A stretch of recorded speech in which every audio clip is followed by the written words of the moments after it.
वैयावृत्य परम धर्म यानी सेवा और सहायता करना परम धर्म है।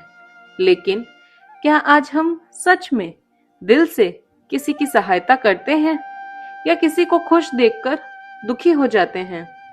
चलते राह में किसी जानवर का या इवन किसी इंसान का भी एक्सीडेंट हो जाए तो इंस्टाग्राम पे रील बना के पोस्ट कर देंगे, लेकिन हेल्प करने के लिए आगे नहीं आएंगे, ये सोचकर कि छोड़ो ना यार, हम क्यों इस चक्कर में पड़े।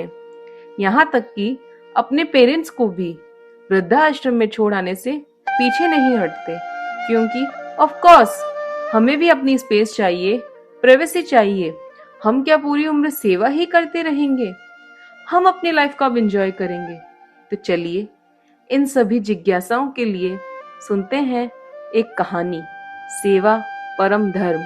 आओ सुनाएं तुम्हें कहानी ऐसे एक अवतार की, जैनों के वो प्रथम तीर्थंकर आदिनाथ भगवान की। आदिनाथ भगवान का 9वां भाव जीवानंद वैद्य का भाव।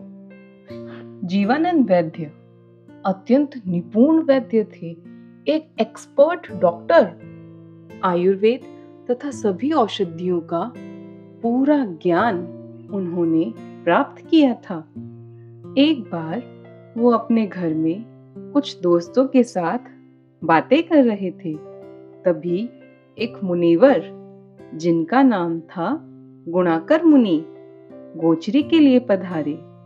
उनके पूरे शरीर में कृमि का भयंकर रोग फैला हुआ था, यानी पूरे शरीर से कीड़े ही कीड़े निकल रहे थे, परंतु अपने शरीर से लगाव ना होने पर किसी प्रकार का इलाज कराने को उत्सुक नहीं थे और समता पूर्वक धैर्य से रोग की भयंकर पीड़ा को सहन करते थे।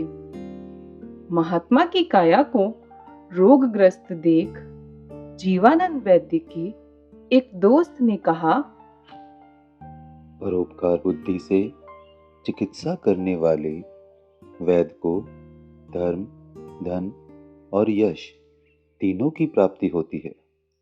उसी समय जीवानंद ने महात्मा की चिकित्सा करने का संकल्प लिया और सोचा, अहो मैं कितना भाग्यशाली हूँ जो ये अवसर मिला, और अपने दोस्तों से कहा, मेरे पास लक्ष्यपाक तेल तो है, किंतु गौशीश चंदन एवं रत्न कंबल नहीं है।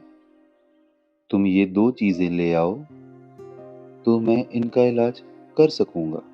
वाह, कितनी अच्छी सोच।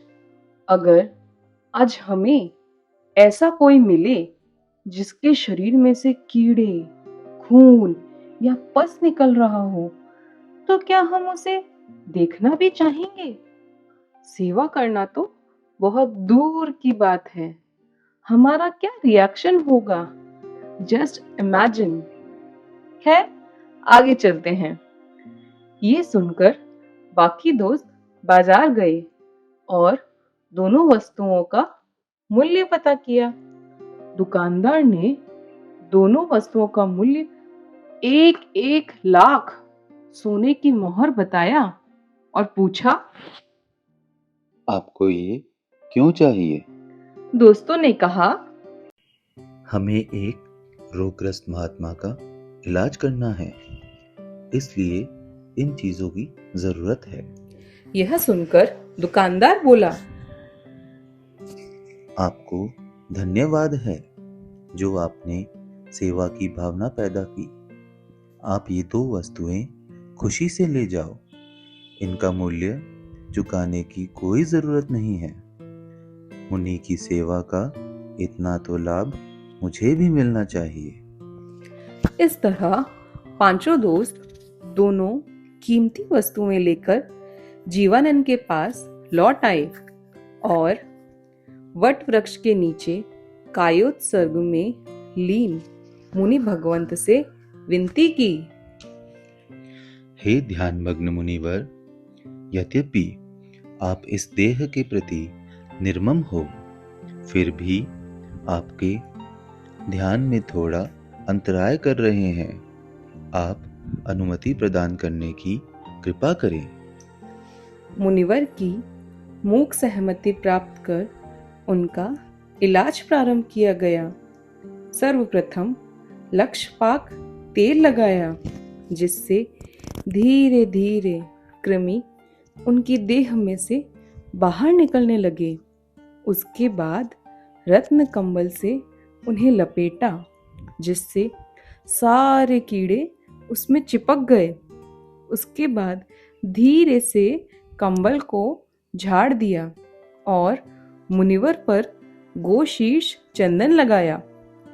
इस प्रक्रिया को 3 बार करने पर मुनिवर का रोग पूर्णतः शांत हो गया।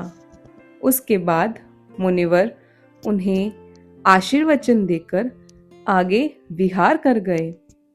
उसके बाद उन सभी मित्रों ने रत्न कंबल गोशीश चंदन को बेचकर बहुत सारा सोना और धन प्राप्त किया और उसे धर्मोदय में लगा दिया और निर्मल संयम की आराधना पूर्वक काल करके 12वें देवलोक में देव रूप में उत्पन्न हुए। तो देखा आपने एक मुनिवर की निस्वार्थ भाव से सेवा का फल, जिससे इस भव और पर भव दोनों में धर्म, धन और यश की प्राप्ति हुई। तो आज से हम भी संकल्प लें, खुद से प्रॉमिस करें कि किसी भी जरूरतमंद की, चाहे वो इंसान हो या जानवर, अपने लेवल पे हेल्प जरूर करेंगे। और हाँ, कभी भी सेवा करके ये जताएंगे नहीं कि ये मैंने किया, अन्यथा उस सेवा का कोई मूल्य नहीं। सेवा करने का ऐसा अवसर मिला, यह सोचकर थैंकफुल बनेंगे। कभी भी सेवा के कार्य से पीछे नहीं हटेंगे। जय जिनशासन, जय महावीर।